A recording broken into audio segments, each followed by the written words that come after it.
is Last Night Radio. This is the weekly music podcast where every week we get into a different band, different artist, and we get into one of the records. We get into the music, lyrics, how it was made, and everything in between. And we're in Lost Episode season. This is where we're getting into episodes we haven't done in many, many years. We started this podcast in 2016, and the first maybe 4 years of the pod, 5 years of the pod are no longer available. So we're just picking some albums that, we haven't done since then. So we're doing Plus 44 today. We're doing When Your Heart Stops Beating, their only record they put out. But we're going to have some fun with it. We're going to talk a lot about Mark Hoppus and some other shit too. So my name is Tyler, and way out there, hundreds of miles away, is Jeff. While you're listening, go to Spotify, Apple Podcasts, give us 5 stars. If you're watching on YouTube, smash that subscribe button. That's all I have for the boring intro. Let's get into some stuff. We're not going to do our normal two dudes shitting around. This is going to be kind of like a mix of everything, kind of like a throwback to our early episodes when we would do everything in one episode, and that was it. That's all. So no 6 degrees of Tom DeLonge. No 6 degrees of Tom DeLonge because we could. I mean, but yeah. So we got some good beers, a couple good beers, a couple Russian River beers. Got this one right here. See this bad boy right here? Some Blind Pig. Got the samey stuff. We also have a Pliny the Elder, as a backy. And then various Coors Lights and Michelob Ultras and all that kind of stuff. I don't think we're gonna go that long to where we tap it into 6 or 7 of these bad boys. But you never know. You never know. We could be here all night, baby. We could be here all night. We've done long episodes before, so please do not repeat what I'm saying. But anyway, so we thought we kind of warm up a little bit. We want to talk about our top 5 favorite shows because that does coincide with Plus 44. And then also our top 5 Mark Hoppus featuring Mark Hoppus songs. How do you want to say that? Top 5 songs featuring Mark Hoppus. Okay, there you go. Yeah, I had a hard time with that one, clearly. So, I don't know. What do you want to do? Where do you want to start? Which one do you want to do first? I don't know. Let's do the songs. Let's do the songs. So he was been featured, I think, on 34 or 35 songs outside of Blink and Plus 44 and Simple Creatures. So we listened to all of them over the last few days. Some of them were pretty bad, pretty bad. But there's some absolute fucking beyond bangers too on here. I would say half of them are okay, and then I would say 25% are bad, and then 25% are good to fucking great. Yeah, I think that's a good. Dude, if you have that In Transit fucking song in your top 5, we're gonna start this off on a bad foot. I'm just telling you right now. Okay? We'll see. We will see. I'm just gonna tell you fucking right now. We'll see. So let's start with our number 5, best Mark song outside of his bands. What do you got for number 5? Just because you're already gonna put this on here, and I didn't want to put this on here because it's fucking low hanging fruit. But I put Elevator from Boxcar Racer. Yeah, from the Boxcar Racers. Because you said you were going to do it. And I was like, well, we don't have to do that. Well, he has a feature on it. I'm stupid. It is. He's featured on the song. It's just so. Oh my god. Oh my god. Oh my god. So annoying. All right. Yeah, I don't even care to talk about it. So you'd love the song. Get the fuck out of here. Of course, I love the song. It truly is a top 5 featuring Mark. Absolutely. I just didn't want to put it there because it's fucking too easy. You just don't want to lie. Okay. Or you just want to. I don't know. Whatever. I wanted to challenge myself. Sometimes I like to challenge myself. I don't like to just be basic. No, it's okay to be basic sometimes. So my number 5 is the Motion City soundtrack song "Hangman." Hangman? Yeah, that's a cool song. What? That's a really good song. That's a top 5? It was really good. I was surprised. I'm not a big Motion City guy, but I really like that song. And I know it's killer. One that almost made my top 5 was the Ataris one because I do love that song, but I didn't even know Mark was on it. And I had that CD growing up, never knew Mark was on that song, and I still don't hear him on that song. So yeah, some of these, especially the earlier ones, like the Ataris and the Simple Plan, he's not as prominent as he is later on. Mm-hmm. Later on, it's he is writing a verse himself, but on some of the earlier ones, it's just him providing harms. And that Motion City soundtrack, when I think he produced that whole record, so yeah, it makes sense that he's not. I think that was the first real thing he produced, so maybe that's why. Be. But anyway, yeah, I thought the song was really good, Hangman. So, number 5. What do you got for number 4? Well, I didn't do my number 5. Oh, I did do my number 5. You're right. Oh, just pay attention. Dude, you're right. Just pay attention. So basically, my 4 out of 5 were already there, and it was just a matter of me organizing them and how I like. But one that I've never heard until this week, but it's from a movie called Fired Up. Oh, this came out 2009. Mm-hmm. This is a movie I've never heard of before. Yeah. I don't remember like seeing anything about this. I don't remember seeing marketing for this. I had no idea there was a song on here. But anyway, like the song itself was made by who's that? Good dog or bad dog? It's Rupert. So Good Dog. That's so bad dog. What's he barking at? I don't know. There's a loud truck that went by. He doesn't like loud trucks. I fucking hate loud trucks too. They're annoying. Yeah, they're annoying. They really are. Really anyway, the song. What the fuck is this song called? The song's called "Until the Stars Fall," and it's just arranged by the guy who did like the score for the movie. Yeah, and so it's Richard not Gibbs. like a band featuring Richard Gibbs, Gibby Boy. So it's not like a band featuring Mark Hoppus. It's like a composer who composed music for like a band, and it's fucking good. It's so goddamn catchy. And I had never heard this. And I think Mark's at his best when he's not doing harms is when he's just doing his normal kind of like talking verses where he just kind of talks to a simple melody. Yeah. And like that's just like Mark at his best. All right. So it's a killer song. And you know who Richard Gibbs is? He did the score and the music for the movie Queen of the Damned with Jonathan Davis. They co-wrote all those Queen of the Damned songs together. So that's a fun little fact. He's done many done a lot of fucking stuff. movies. Yeah, no, he's very, like, very popular. So many movies. He's very popular. But, okay, so my number 4, this one I had never, ever heard before, but I loved this song. The band is called Tonight Alive, and the song is called Thank You and Good Night. Wow. You never heard Tonight Alive? I've never heard of this band. But this song was fucking amazing.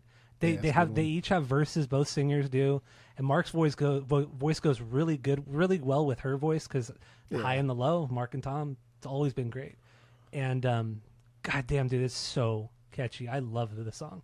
Playlisted this shit, killer fucking song, so good. So that's my number 4.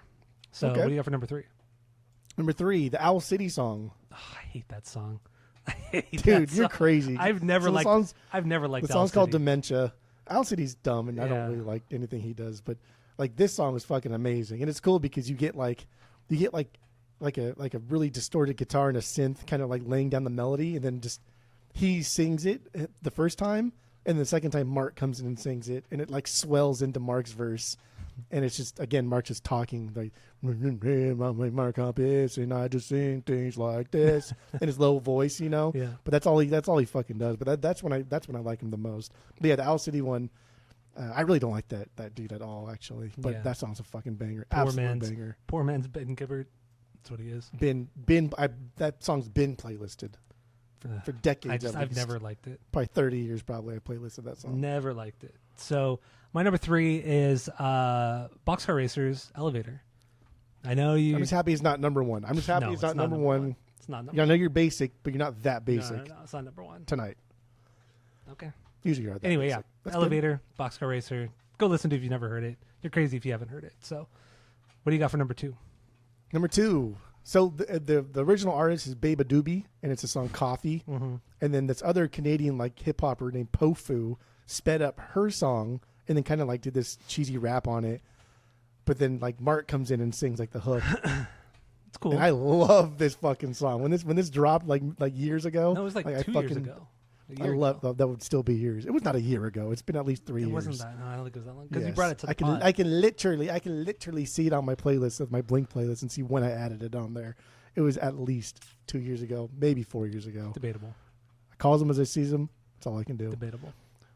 But yeah, this is Mark like what he does best, right? Just like a dreamy kind of like talking verse, and that's all I want. That's it. I don't want anything else. Okay. Yeah, I added this song to my Blink playlist June 4th of 2020. So wow, it's that long ago. Wow. Okay. Yes, years ago. Time is something, dude. But actually, the original version too by Baba Doobie is really good. I don't like a lot of her stuff, and I've never listened to her because Kaylee likes it a lot, and she went to go see her in concert, the same place we saw Primus. Oh, okay. But yeah, the Coffee song's really good. Let's get indie rock. Yeah, it's good. It's good. Solid. All right, so my number 2 is the song that Mark did with Richard Gibbs, the Until the Stars Fall from the Fired Up soundtrack. Oh, look at this girl. I've always loved this song.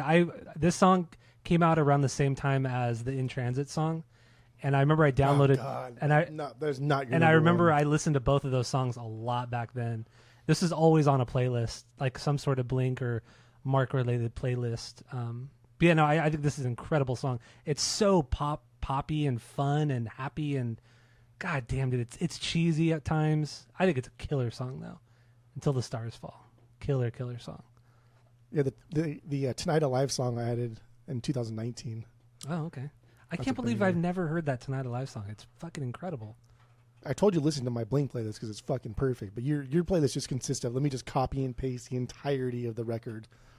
No. So that's why I get it. True. I get it. That's that not makes true. sense. That's not true.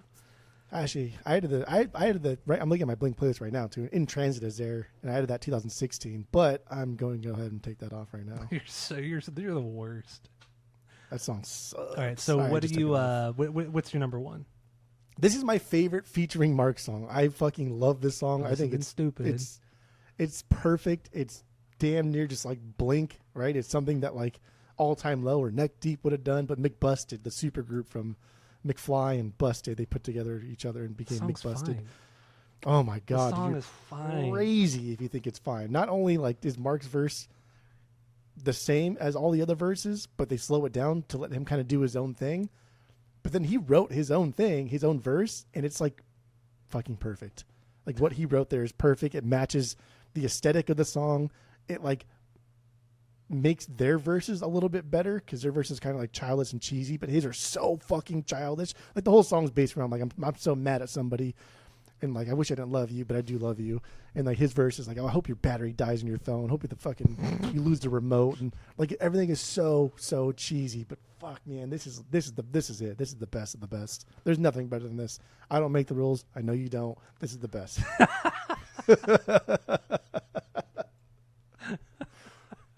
That's so obnoxious. All right, so my number one, Mark Hoppus and Pete Wentz. The song is In Transit. Crazy. This is a song that was on the Alice in Wonderland soundtrack, or no, it was called Almost Alice, but it's essentially Alice in Wonderland. That shitty Johnny Depp fucking remake. Yeah, the movie sucked. The song so sucks. bad, but the song is fucking great. It is a very plus 44 kind of song.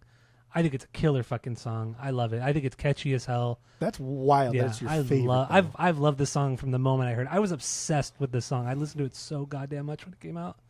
It was like the next thing in plus 44. Like this is what plus 44. Had they put out another record, it would have sounded like this. I feel like it would have sounded like this song. Like just because something sounds like plus 44 doesn't automatically going to make it good. This song fucking I know sucks. It doesn't automatically Every make song it good. on plus 44 song that is better, exponentially better than this. I agree. I totally agree with you on that. But this is still great. Like this is this is a progression in I feel what plus 44 was going to do. The worst direction. If this is what the next plus 44 album was going to sound like, I'm fucking glad we only got one. I'm 100% glad. All right. So I like the song a lot. It's called In Transit. So there you go. Our top 5 featuring Mark songs. There's a lot of good ones, though. Yeah, there were some really good ones. Good But some of those ones later in the playlist, obviously some of the newer stuff, I thought it was so boring. It was just like very super pop generic. rock generic, like very Feldy kind of sounding, but just bad. And then some hip hop stuff that sucked too. So, I do an honorable mention though. I do really like that new Goldfinger song, the one with Mark. It's fine. I really do like that new song. It almost broke my top 5. It does. But anyway. So another honorable mention, even though he wasn't on this song, but the Hot Mulligan song that's called Featuring Mark Hoppus, which they did that in hopes that he would get on there, but he didn't. But he did. He has mentioned it in previous, like many times, and throughout his I think he was Twitch streaming at the time, but he has mentioned it, and I thought that was really funny that Hot Mulligan has a song called Featuring Mark Hoppus. That is pretty good. In an attempt to get him on the song. Yeah. I like that. Fuck, I was going to say something else, though. Fuck, I don't remember now. Okay, whatever. Dude, this dog, stop it. Which dog, the good dog or the bad dog? Trash dog. Stop it's the good dog. Dude. What's he doing, being a dog? He's chewing on the chair, and it's really annoying. It feels annoying. It's loud. And he starts doing it right when we start recording. He's been totally... It's funny. It's funny that you get mad at dogs for being dogs. Dogs eating dogs eating dogs. Stop it. God damn, annoying. What about the I'm just looking through the songs here. What about that Newfound Glory one that also had Haley Williams on it? Did you like that one? I didn't like it. And one I really hated was the All Time Low. Just another reason. Tidal Waves. Yeah, that song sucked. Like it wasn't even like a pop punk song. It was. I don't even know what it was. It was just bad. All Time Low is cute. They're a cute band. Like I get why they exist. It's people that are just like a lot younger than us that didn't get into Blink. And now they're getting into like Blink. Well, I mean, they were right. Yeah, I mean they were a Blink cover band. I mean, a lot of bands start off as Blink cover bands. I mean, almost all bands start off as some type of cover band in general. But All Time Low, they're not bad. It literally sounds like if Blink just so boring weren't like geniuses. Yeah, they're just boring. Just say it, they're boring. Stop having boring tuna. Stop having a boring life. Anyway, so let's. Dude, my phone's at 1%. I forgot to charge it. Cool. Now my laptop, my phone. Okay, cool. That's pretty low. That is 1%. that's pretty bad. Idiot. All right, so now let's get into this will also lead into the episode of the week, or the album of the week, I should say. But yeah, we're gonna get into our top 5 concerts, top 5 shows, because why the heck not? Top 5 concerts. I thought we were doing 3, but I could do 5. Oh yeah. What do you want? I could do 3 too if you want. I got 5. Okay, I got 5 too. I got some honorable mentions, but yeah, I got my top 5 as well. Oh, so we're gonna do top 35. Yeah, okay, gotcha. Top 35. Cool. Every concert I've ever been to. Cool. So, what do you got for number 5 then? Why don't you go first? Because that way I can think of a 5. Think of it. Okay. So my number 5, my 5th favorite show of all time, was when I saw Murder Dolls at Showcase in 2003. It was the last show of their tour before they went on hiatus for 7 years. And yeah, it was that was the last time they played with that particular lineup and like I said, it was at Showcase, and that was only a few years before Showcase closed down for good. And it was just such a cool show, small ass venue, seeing them play at, seeing Joey that close, him being like my idol. And then they had Jerry Only come out from Misfits, and they played Devil's Whorehouse, which was really cool too. So there you go. It was a really fun show, and I was young. I was like 15 when I went to that show, 16 maybe. So it was really cool. It was really, really fun. So that's my number 5. Murder Dolls at Showcase in 2003. OG lineup. So what do you got for number 5? It's kind of interesting because I think like when I think of like my favorite shows, it's not necessarily like the band or their set list or like what happened. It's more of like the day itself, like leading up to that show. Yeah. Is what I like more. Like even had we stayed and seen like System of a Down and not left early, like it was still a fun fucking day. Even like in the parking lot, how miserable everything was, and just how like all the odds were just immediately stacked against us for there, and like we could have just stayed and watched it. Like that was still an experience. It was funny. Yeah, I would have rather seen System, but it was still like to me that was still fun funny. Day. Yeah. Okay, so I got him. Okay. What do you got for number 5? Yeah, number 5. Like no name bands count too, right? Like I saw fucking this dude just busking in the street, but like, and then if I explain it, then it makes sense. Yeah. That counts. Yeah, whatever. Okay. There's no rules here. No restrictions. Good. There are no rules. No restrictions. Number 5, the Bullet show at the Viper Room. 2 reasons why. Yeah. 1, it was just a cool fucking show. And seeing Bullets in any capacity is amazing. Seeing Bullets in an iconic venue like the Viper Room is fucking amazing. Yeah. But then that was like Renee's first show, and so that was the first time that I've been able to like see somebody and brought them to a show, a wild show, an intimate show, and like with all my friends there. Yeah. And then just being like, oh damn, like that's how like we were when we were, like 14 or 15. Mm-hmm. Like, oh, we can't go to the front. Like, how are we gonna get up there? Like, dude, just let's go. Just go, yeah. Just push. Like, no, we can't push. Like, you can't push people. And it's that whole, there's like watching her and then just seeing her like smile and like watching Bullets, like, holy fuck, this is a rock and roll. Because Bullets is a rock and roll band. Yeah, Bullets and Octane. Like a good fucking rock and roll band. And it was very surreal. It was surreal because it was a cool experience for me, but it was an even better experience for her. So therefore, I got to see somebody like get their cherry popped at a fucking dope ass concert. Also, with that show at the Viper Room, that was like, I think that had to have been 2011 or 2012. And that was the first show with the classic lineup of the band since 2005. So Sky and Jack came back to the band. They were in the band shortly again, and then they played that first show at the Viper Room together in 7 years, or I think 6 or 7 years. Yeah, so that's super cool too.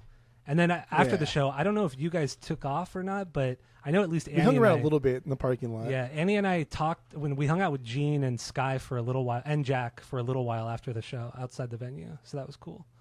But yeah, that was a really fun show. It was a lot of fun. There was a lot of us there that went to that show too. Yeah, that's definitely like a top 5. It was just cool to like, to see someone else experience. Because like we've been to so many fucking shows, right? Yeah. Like rarely do we go with somebody who like never went to a show, especially that late stage in our life. Yeah. But Renee's like, a little bit younger than us, but even still.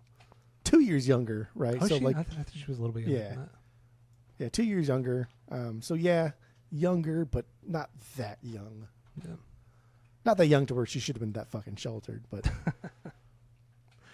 that's what happens. All right, So so she goes, boys. there you go. Bullets and Octane at the Viper Room. That's your 5. My number 4 is when I saw Bloodhound Gang at the House of Blues in Anaheim in 2005. I know I've talked about the show a ton on the podcast, but it was so memorable in so many ways. It was literally the craziest show I've ever been to. The debauchery, I've never seen things happen at a concert or a show like I saw at this Bloodhound Gang show. The amount of spit, the amount of vomit, the girl sucking Evil Jared off right next to us, pulling. Jared, that's who, I was telling Sloan about that yesterday. Him pulling out jumps on the barricade. They unzip his pants and they pull his wiener out. Crazy. They pull his wiener out, and 2 girls start sucking his wiener. It was literally right next to Sean and I. They were like literally right next. These girls were right next to us. Time, dude. What? Like that's crazy. Like you registered as a sex offender for that shit now. It was fucking that's wild. crazy. When they got banned after that show from ever playing at Downtown Disney again or playing at the House of Blues again. I don't know what Disney thought putting like the House of Blues. I remember like one of the opening weekends too. There was like a stabbing or some shit from one of the fucking like social D band that played. I don't know what the fuck they were thinking with that. But yeah, that was a truly wild show, and I got really embarrassed by Jimmy Pop. He saw me singing "Kiss Me Where It Smells Funny," and he put the mic in my face so I could start singing, and I completely my mind went blank, and I didn't know what to say, and I just froze. And he kept the mic in front of me to embarrass me. Oh, so it was so fucking funny, and then I just yelled like, "Fuck, come on, fuck you," and then he eventually took the mic away. But yeah, he purposely held it there just to embarrass me. So that was sick. That was really sick. That's good. That was a fun show. Good for you for not remembering the fucking lyrics. That was bad, but fun. That was just fun show. We were right on the barricade. It was killer, man. Absolutely killer. But yeah, a lot of vomit and spit. Never forget that shit. So that was my number 4, Bloodhound Gang at House of Blues in 2005. So what do you got for number 4? Number 4. This one this was going to be I made a big list of things. I was rearranging things here to put it number 4. Otherwise, this would have been an honorable mention. I had a lot of them. But like when we were in Switzerland and Chris and I went off, we went to this bar club, and the club was probably like to be honest, the club was probably the size of Chain, maybe a little bit smaller. It wasn't that much smaller. So like 100-person capacity. I could totally be wrong, but I don't think I am. Because it took me a minute to get to where how I walked up to the stage. But anyway, we go down this club, and we're in the middle of Switzerland in Interlakens, and this guy's playing like Sublime songs, and I was like, damn, that's fucking cool. And like, there's no drummer; it's just a dude playing bongos, and they're slaying it. It was fun, and Chris and I were fucking toasty. And he spoke English, and a couple people spoke English, and like the bartenders fed us free drinks. I would drink Jack, dude. I was taking shots of Jack, which I will never fucking do for the rest of my life, but I did it then, and I don't care. But then at some point, something happened to where the guy recognized that we were American. And then somehow Chris and I ended up on stage singing Sublime with him. And I remember having to like push through a lot of people to get to the front of the stage. So maybe like 100 tops capacity. And I can't imagine it was anything good because we were super fucking drunk. Like we were so drunk, we're like jumping in people's backyards in a foreign fucking country on the way home. Like just really drunk. And Chris was fucking toasty too. But and I didn't go out. That was the only night I did not go out. That was the only night I stayed in because I was so fucking tired, and I stayed in. And it's like, why would you, right? Like, it's okay to take a day off. I know. We backpacked like 30 days, dude. Like, you know what I mean? Like, without any adequate sleep or food. Yeah. Like, it's okay to take a day off, but the one day you took off. The one day I took off, so I missed that fateful night. But yeah, that's definitely like a top for me. And then like sometimes I'll dream about it. I'll wake up and I'm like, oh, dude, that was dope. That was fucking cool. I do remember though when you guys got back to the hostel. Chris woke me up and he was shit faced. He woke me up and he's like, and he's giggling, like he's like just can't stop laughing. And I'm like, what the fuck is going on? What did you guys do? And he's like, and then he kind of said where you guys went, and he's like, yeah, we drank so much, and Jeff drank a bunch of Jack Daniels, and he's fucked up, and he's on, because it was like a 4-story hostel, and he's like, and we were on the top floor, and he's like, Jeff's on he's on the second floor throwing up, and then I listen, and I could hear you 2 floors down throwing up in the bathroom. You know, I don't know why you were on the second floor throwing up there. You didn't just come up to our floor. But I don't shit where you eat. That's why. But I remember I just heard you throwing up, and then Chris and I just we get in that like giggle thing where you just can't stop laughing at the can't stop. You can't fucking stop. And I don't think you came back to the room for like an hour and a half, 2 hours. That was at a time like now. Like, I still throw up too. I don't give a fuck. I don't care. But like now, I know I'm going to throw up, so I'll bring, because I have like carpet next to the bathroom here in the room. So like I'll bring like a blanket and a pillow, and that's where I sleep for the night. But back then, it was the same thing. I just didn't have a blanket or a pillow, and I was at the fucking hostel, so I had no problem. Like literally just like leaning up in the corner of the bathroom and just like taking a hour nap before I have to throw up again, and then make my way back home. Just fearless, dude. Just fucking fearless. Yeah. That was a wild trip in a foreign country, and I distinctly remember too. Like Chris, for whatever reason, there's somebody with us too. I don't know who it was, but I don't know who the fuck it was. I'm trying to like think of why they were with us. But we were trying to get back to the hostel, and the guy's like, "Oh, the closest way is just this way." And we're like, "But there's houses." He's like, "Oh, just hop the fences." I'm like, "Okay," and like the fences are like big, maybe like 6-foot fences, but like we're hopping fences in people's backyards, late as fuck, drunk, in a foreign country. And people in Switzerland have guns. Everybody has guns. Do they? Yeah, everybody in Switzerland has guns. That makes sense for a fucking a country with a bunch of money and they're neutral as fuck. They would have guns. Yeah, yeah. But that was a dope concert. That was really cool. Man, we didn't pay for anything too. Like I don't know why people were. It's just really nice. People were just nice in Europe. I mean, yeah. Everywhere we went, we didn't pay that much for drinks because people were buying us a lot of stuff. Or like the Munich night. The Munich night. The Munich night was a wild night. I mean, we did steal from that bar. Yeah, technically, we did. We didn't steal the night before. We stole the day after when we realized that we stole the night before, and then decided not to pay our tab. Decided not to pay our $300 tab. Yes. And what's funny about that too is that we were buying shots for people. Like we were buying shots of Jaeger for everybody. Yeah. How did I know we were not going to pay for it? Like I would have bought more. Well, how would you know? But that's okay. So like I just said, like Europeans are nice. Like if I was at a bar and like someone and I have done this before, and like I've done this with people. If I hear you're not from America, like, oh, where are you from? Like, oh, we're visiting from Argentina. Oh, fuck yeah. Buy him a drink. Buy him a shot. Yeah. Let's do shots. I do that too. Fuck yeah, of course. Yeah. Got to do that. Welcome to America, bitch. Got to do that. Or when Tammy's family come over from Korea, or somebody like that comes over from Korea, we always go out to a bar, and I always buy them drinks all night. Hell yeah. Got to do it, man. Show the bitches. Show the hospitality, man. Yeah. But yeah, anyway.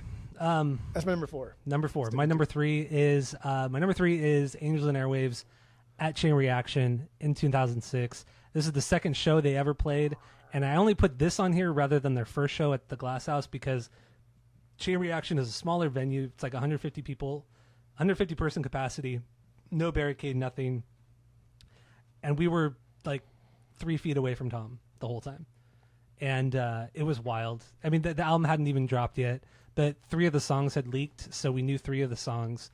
And yeah, dude, it was wild. Those shows were wild. But the Chain one especially was extra wild because... Yeah, for sure. That was also when it's like... more intimate, and that's our stomping ground. Yeah. Like, that's our stomping ground. And also at that time, like, people still moshed a lot. Like, the crowd was still rowdy.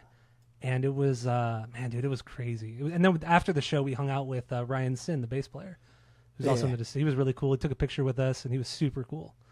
But and that was early enough to where, like, when Tom is doing, like, There Is and Down by himself, like, he hadn't really, like, honed down the craft, so it was choppy as fuck. Oh, yeah. And I remember, like, I especially remember the down stuff. I was like, damn, bro, like, you are struggling with this thing.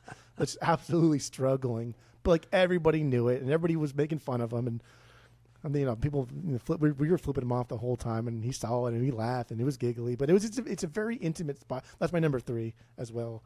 It's the Ava show. Mm-hmm. It's just a very intimate experience because, like, that's where we cut our teeth going to shows. Yeah, that's where we went constantly. That's where we paid $6 to go see a showcase at Tuesday night of random fucking hardcore bands from Orange County, and they all fucking sucked, and they probably don't exist anymore. Or we knew like the bass player in some shitty metalcore band, and they played like in the middle of the, like, out of 7 bands, they played right in the middle, and we just went to see our buddy playing bass or playing fucking keyboards or drums or some shit like that. But then we watch all 7 bands anyway. Yeah, I was gonna say that was a time when we saw the openers. Yeah. I mean, I feel like the older you get, probably you phase out of like going to see the openers too. Yeah. Just because like time is an important factor in life. But yeah, at that time we watched every band. If I'm paying for this, I'm gonna watch every fucking band. I know. Like even at the festivals too, we get there so fucking early and just watch every fucking 11. band. We'd get there at 10 or 11 a.m. and be there until 11 o'clock at night. We spend like $30. Because we wouldn't eat anything all day. Nah. We would get breakfast beforehand. I remember we'd get breakfast, and then we'd go. We wouldn't eat all day. We didn't drink at the time, and also we were too young most of the time, so we didn't drink at all. We didn't even want to buy water, so we would look for like a drinking fountain or someplace where we could get free water. Yeah. So if we spent anything, it'd maybe be $20-$30. And then we spent a lot of time at the booths getting free shit. Yeah, that's true. Yeah. Those were the days, man. Cheap, dude. Those were the fucking days. Okay, good. All right, good. so Ava's my number 3. So then let's get into your number 2. Let's go back to the normal pecking order here. So what's your number 2? My number 2 is the Inland Invasion show from 2001. I wasn't there. And this was like my first experience of being like on my own, and I felt like I was on my own because like this is like in the Inland Empire area. Like San Bernardino, but there's a lot of fucking Nazis out there at the time. There probably still is. And this is the first time, like American X style, I see the dude take off his shirt and he just had a big fucking swastika tattoo. And I remember just like looking at my buddy Eric and I was like, dude, this is fucking kind of scary. And I went with Talina and her old boyfriend at the time. Your and like on the way over there, my cousin Talina, who's on the Smiths episode, she's a big Smiths fan, and she made fun of us constantly for making fun of the Smiths. We did the Smiths. That's a lost episode, so. Maybe we'll do that. But yeah, I went with Talina, and I knew it'd be fun because like, oh, Talina's dope. Like she's more my age. I think she's like 6 years older than me. So like she's more my age. We like the same music. And then we got there, and she's like, all right, just meet back here, 8 o'clock. I was like, dude, it's like 11. Like, what the fuck? Like, what are we gonna do? What? I was like, okay. And then we left. And then the last time we met up, or we met up later on, because we obviously blew past the time we were supposed to meet up. But like the closer was Offspring, and the fires were already going by the time. Like people throwing fucking shit in the fires. Yeah. And this is the first Inland Empire, so this is before they started having like actual mounted police there. Because after this, even like any concert there always had like mounted patrol for like San Bernardino Police Department.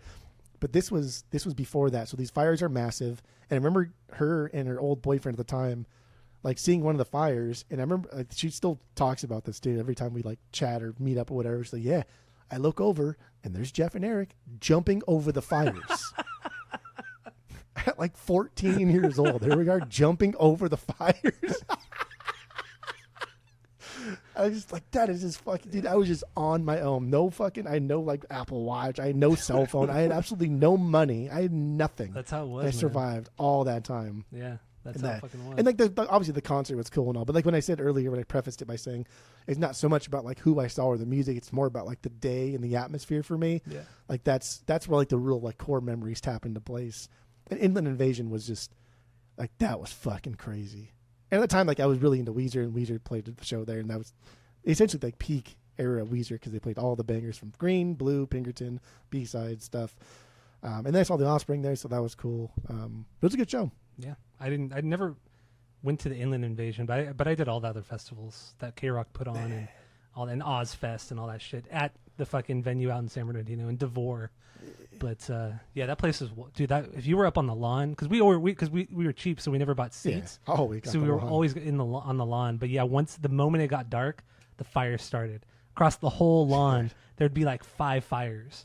Just giant. We're not talking like people bringing firewood. We're talking people burning plastic cups, trash, beer bottles, T-shirts, so it fucking stinks. Anything that burns goes into the fire, and then people are just moshing around the fire, jumping over the fire, through the fire, literally running through the fire, and fucking shit's flying through the air. Yeah. So that's how it was back then. But yeah, I was 14 when that happened. Wild times. All right, so my number 2 is, this could be my number 1, but I'll just leave it at 2. Is Plus 44, when we saw Plus 44. Ron.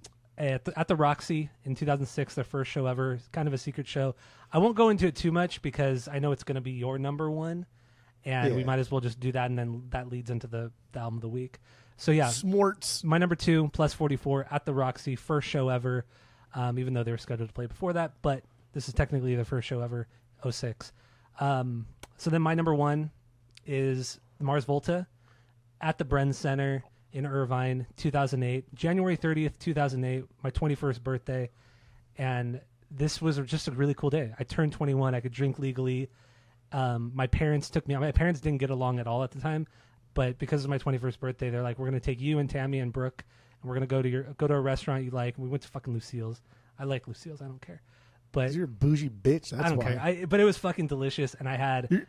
And both of your parents went though. Both of my parents went, and they were civil. Damn, that's adult as I know. fuck right there. And they hated each other at the time. They're great now. Yeah. My parents are fine now, but in 2008 they hated each other.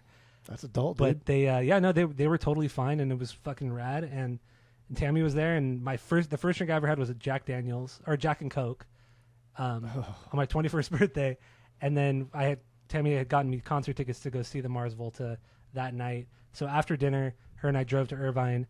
And they played for 2.5 hours, and they played all of the songs I wanted them to play with extended jams within all of them. And it absolutely blew my mind. I mean, and no opener, just Mars Volta. And this is when they were the big Mars Volta. Like it was an 8-piece band. It was when Thomas Pridgeon just joined the band. Bedlam and Goliath had just come out like a week prior to that.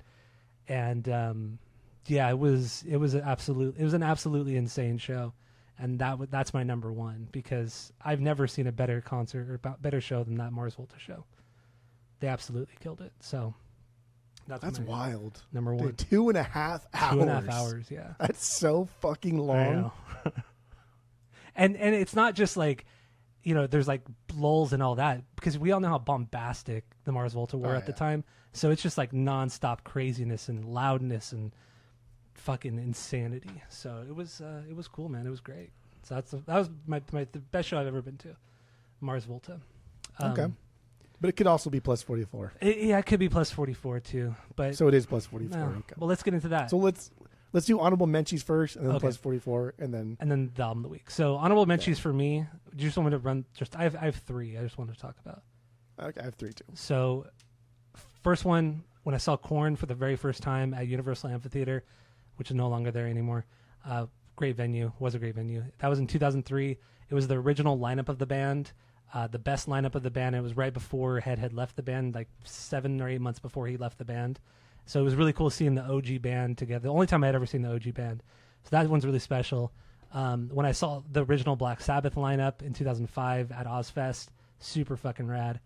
And then when I saw Thrice at Chain Reaction in 2004, that was a cool show because it was a charity walk in the morning, and you got to hang out with it was a 5K around Fashion Island in Newport Beach. It was a 5K with the band to raise money for breast cancer awareness, and you got a free shirt. You paid like $50, but you got a shirt. You got a ticket to the Chain Reaction show, and you got to just hang out with the band the whole time during the 5K. And so that's what and friend of the pod Annie and I went, and we just did that in the morning, and it was just super fucking fun. And then we just hung out all day, and then we went to Chain Reaction that night, and Thrice was the only band that played, and Thrice hadn't played at Chain Reaction in like 3 years at that point because they had blown up because of the Artist in the Ambulance, and the show went absolutely fucking apeshit. That was the last show they ever played the song TNC at until they broke up in 2014 or whenever they broke up in 2012 or 2014. And they're not playing Chain Reaction very often after that. They never played Chain Reaction after that. That was the last time they ever played Chain Reaction, and that was an absolutely insane fucking show. So, it's good. So those are honorable mentions. What do you got for honorables? PGNB, pretty good, not bad. I would be remiss if I didn't mention Family Values because that was fun. Family Values 06. 06. Yeah. That was fun for all of us. Yeah. Like that was like all of us. There was like 10 of us there. Like our band that we had, every member of our band we were all there. We were all there, yeah. And it was cool because we were all at that point too, where we were okay going off on our own, right? Mm-hmm. Like we didn't have to all 10 of us had to go over here first, and 10 of us had to go over here. Yeah. It was more like, hey, 2 of us go here, 3 of us stay here, 1 goes over there, and then we'd all meet back when a band we all played, like when Atreyu played, we all met back, and it was just fun, and all of us just had a really fucking good time. And there's a lot of shit to do at Family Values. That was a stacked lineup really too. Fun. That was pretty good. It was Bullets and Octane opened the show. Atreyu played, Deftones played, Stone Sour played, and then Korn headlined. That's a pretty stacked lineup. So that was cool. That was 06. That was fun. I do remember that was the show where Brian So went with a friend of the pod. Brian went with us, and we were up on the lawn, of course, because we only wanted to pay $10 to get into the show. So but like halfway through the day, he slept. He fell asleep on the grass. And we thought, let's just start putting trash on him until he wakes up. So we just any trash we could find, empty beer cups, anything, we just started stacking and piling all on top of him until it took him a good 15 minutes to wake up. And I do have this old picture from my old camera phone, my old flip phone. Oh, you gotta get that picture. I gotta find December. it. Yeah, I gotta find that picture. But yeah, it's funny too because even at again, right, times have changed. Because I'd be fucking pissed, dude, if somebody stacked somebody else's beer cups on me. That's fucking disgusting. But no, we stacked napkins, beer bottles, cans. I don't think they had bottles in. Yeah, it was just plates, dude. Anything. It was just trash. That's fucking literally gross. Trash. Yeah. That's disgusting. Another one, the Bouncing Souls, the Troubadour. Oh yeah. That was the first time I ever went to the Troubadour, so that was cool just to be at the Troubadour, and I thought that was badass. Iconic and then venue. like Renee drove us. It was you, me, and Ronald. Yeah, and that was fun. It was just that was just fucking pure chaos and fun. Yeah, that was when Ronald we were all in the pit, and he was didn't drink enough water, and he's passing out, and people dragged him out of the pit, helping him. And they were, dude, are you okay? And he kind of he's dozing off, oh, I don't know. Dude, should we leave? And he's like, no, I'm good, and ran back in the pit. What the fuck? It's so fucking weird. Ronald's something else, man. I'm trying to get him to go in December. He better go. This December show, if enough people that I've invited go, then this December show could be a top, at least an honorable mention, all-time concert. Just because we're older now, and it's harder to get everybody together to go to a show, and it's fun. Bouncing Souls, Anaheim, end of December, be there. End of December, we'll be there. Be there or be square. And the last honorable mention is the Guttermouth show in Irvine. Oh yeah, that was crazy. Yeah. That was so still a band that cannot tone themselves down. A band that just has a difficult time not saying fuck or faggot or gay or some shit every 3 seconds. Somehow made it through a 30-minute set without pissing everybody off. Yeah, they played. They played in front of Nordstrom, the department store Nordstrom, at the Irvine. Played in front of Nordstrom at the Irvine Spectrum, and it was put on by Nordstrom. This event, it's a bougie fucking area. Yeah, it's a very, very bougie area, and it was put on by Nordstrom. And even Mark Adkins, the singer of Guttermouth, he even said, I don't know how we got this. I don't know how we got this gig, but they told us we're not allowed to curse. We can't use any vulgar language because this is a family place. So I'll try my best. And he did it. He did it, even though he kept calling our friend Brian gay for wearing a rainbow hat. Yeah, he had a rainbow hat on, and then. He's like, oh, your hat's so gay, whatever. And he's, where are you from? He's, I'm from Yorba Linda. He's like, oh my god. And the bass player happened to be from Yorba Linda. Then had a pink or rainbow tattoo on his bicep, of YL. Yeah. And he's like, oh, I guess it's just people from Yorba Linda are gay. And that's all he did was call everybody fucking gay. And it was good. It was an intimate show, and it's one of those things where maybe somebody. I don't even know if they have a PR department at a Nordstrom's, right? That seems like a company wide thing. But it almost seems like, our friend Mike was PR at Nordstrom's, and they said, oh yeah, you should have this band called Atreyu there. It'll be nice and quiet. But there's no hiding Guttermouth. You can't hide Gutter. You know what I mean? You can hide Atreyu. You can hide Pennywise. You can hide these things and say, oh no, don't worry about it. It'll be calm. You can't hide Guttermouth. Yeah. So whoever allowed that is just fucking absolutely wild. But like you said, to his credit, Mark did tone it down. That was 2007, I think. Yeah, I think it was 2007. That sounds about right. Funny, most of these shows all take place within a 3-4 year span, but because we didn't drink at the time, and also we were going to at least 1 or 2 shows a week, at least. Yeah, I mean that was our heyday of going to shows. Once we were legal age to drink, then it's okay. Now a lot of our money and time is now going to bars and alcohol. Yeah, that's true. Less to shows. And at that time, they were getting more expensive too. Or bands that we liked weren't touring as much, so we weren't going to. They're headlining now at bigger venues, right? We're like, we're not going to pay stadiums. We're not going to pay $30 when we used to pay $15 or $10. It's like now all these shows are $100, and it's like, oh fucking hell. Do you remember how much the Foozer tour was when we saw them? Foo Fighters and Weezer. That was. Dude, we had to have been like $50. No, tops. because we didn't have very good seats. We were pretty high up. We saw them at where the Chargers used to play, or no? Did the Chargers play at the San Diego University or whatever SDSU? I don't think whatever so. college is down there, whichever one. That's where we saw them. But I think we paid maybe like $25. Damn. To see Weezer and Foo Fighters. Weezer opened now up we're for like, Foo Fighters.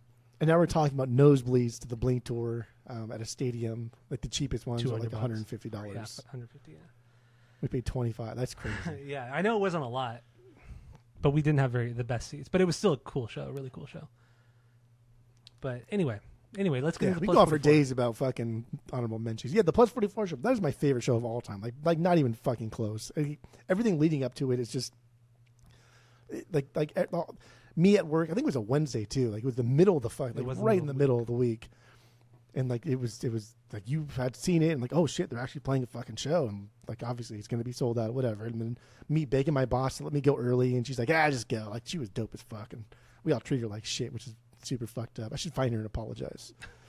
But yeah, she's like, just go have fun with your friends, because she was kind of older at the time too. And then driving out to L.A. and like fuck L.A. We hated it so much, and just kind of walking around, putzing around, thinking like, are we gonna get into this show? Is this really gonna happen? Well, the thing was, I worked at Tower Records at the time. And Tower Records had a box office, so you could buy any concert ticket at that box office. And on K-Rock, they said, Plus 44 are playing a free show tonight. You could only buy tickets at a Ticketmaster box office, when Tower Records was one. So I worked there. And so I called my buddy who worked there, and I'm like, hey, please hold these tickets or make sure I can get 2 tickets to this. He's like, I'll try. He didn't really try. And I don't think he tried at all. He didn't, no. So I get there, and he's like, sorry, man. They're gone. And I'm like, oh, fuck. So I called you, and I'm like, hey, you know what? Tickets are sold out, but fuck it, let's just drive out there, just see what happens. See if we could try to get in. You called me at work, like I'm at while work. You're at work, yeah. So like I have to leave work to go do this. So then, but of course, yeah. So then we fucking drive down there in your beat up fucking Mazda where the speedometer didn't work, the headlights didn't work, nothing fucking worked. I think the max speed was 60 miles an hour. The sunroof leaked when it rained, and smelled like mildew in there. It was like a 1987 or 1988 Mazda. It was MX-6 is what it was for all you car enthusiasts. That thing, it was a fucking beater, and I can't believe we drove that. I don't know why we didn't drive my car. My car wasn't much better. What were you driving at the time? I was driving Isuzu. No, I totaled that car. I was driving all your cars. I was driving the I had that Mitsubishi, the 91 Mitsubishi Eclipse, that little gold car. Remember that? Do you remember that car? Yeah. That's what I was driving at the time. Like a little bug back thing? Yeah. Yeah, so I was driving that at the time. But, I don't know why we didn't. It's a better car than your Mazda was. But anyway, so we drove out there, and then, continue. Dude, just like brushing elbows with, Hollywood, right? It's fun for starry-eyed kids to go out in Hollywood and see, and we go to the Rainbow Room, and like there's the statue of Lemmy in his corner, where he used to sit, and it's like, oh, that's fucking cool. Like, here we are, like, we're in the Rainbow Room. This is super dope. You see David Spade outside driving his car, almost run into a police officer, and he's like, oh, I'm sorry. He was with Chris Farley's brother. It's like, this is just so cool. This is just fucking cool to be out here. But, like, we're out here for a reason. We're out here to go see Plus 44. Sold out, dude. Line's already fucking long. There's no way we're getting in. And it's just like we're kind of like ready to give up. We're kind of like, fuck it. Well, they'll play again. They'll tour again. And then we thought. I remember thinking, well, we could just. I remember us talking and saying, we'll just hang out up front and just listen to them play, because you could hear everything going on inside. We'll just listen to them. But I remember feeling like super defeated. Like I remember just thinking like, okay, this is kind of a bust. But like we're already here, so fuck it. Let's just make the best out of a shit situation. And then like Lycanthrope started playing. And I remember, like, I mean, I could just be romanticizing this, but I remember, like, looking at each other and be like, dude, no. You're not romanticizing this. This is exactly how it went. No. Like, and then just straight to the balance, like, dude, we have to be in here. $100, let us in. No, 80 bucks, $40 each. I said $80. Turn the blind eye. Just let us in. And like he looked, and he's like, all right. Just slipped him fucking 40 each, and just went in. And like I remember walking in there, dude, yeah. and it's like, and just oh my god, just, my mind was blown. And like we've been to so many concerts already. We've seen so many of our favorite people already playing shows. But for whatever reason, you got the Roxy. I think like the LA shows too are always like for me just like the top shows, just because they're iconic and Iconic the venues are venues. cool. Yeah, the venues are iconic, and it's always like a fucking trip going out there because LA is only like 30 miles away, but it takes like an hour and a half to get there driving because the traffic's so bad. So it's always like this fucking trek. You always have to drive down Sunset. It takes fucking forever driving. Once you get off the 101, you're taking Sunset or Hollywood Boulevard all the way fucking down, And and it's it just takes stop and go. it And takes everyone's fucking in the forever. fucking street and walking and doing stupid shit. But I remember walking. I remember walking in, just like watching them play Lycanthrope, and just like, damn, God is good. God is good. That was crazy. That was such a cool. And they played a experience. great show. So it's like, you know what I mean? Like it's not just in all my top 5 shows or whatever are based kind of around like this happenstance, the circumstances surrounding the show itself. But this one specifically, and spoilers, but like the When Your Heart Starts Beating is like a top 5 record of all time for me. I love this record. Mm-hmm. Love it more than Toy Patch. Love it more than any other Blink record. It's my favorite. But yeah, that's my favorite show. Also, we were supposed to see Plus 44. Remember, their first show was supposed to be Bamboozle Left, that festival in Pomona. So we bought tickets. That's exactly why we bought tickets to go see them at Bamboozle Left. And then like 3 days before the festival, they're like, you know what, we can't play it because Travis had just broken his arm or his wrist. And they're like, we can't play anymore. And we're like, fuck. But we still went, and we had a fucking blast. That's when we saw Horse the Band. We saw Brand New, Thrice, Yellow Card. That's what we saw. Q what we aimed for. Q's what we aimed for, and we were the only one moshing, and everybody around us was like, "You really stop doing that. This is not the right music for that." Yeah. That ended up being a really fun festival, but that was supposed to be their first show.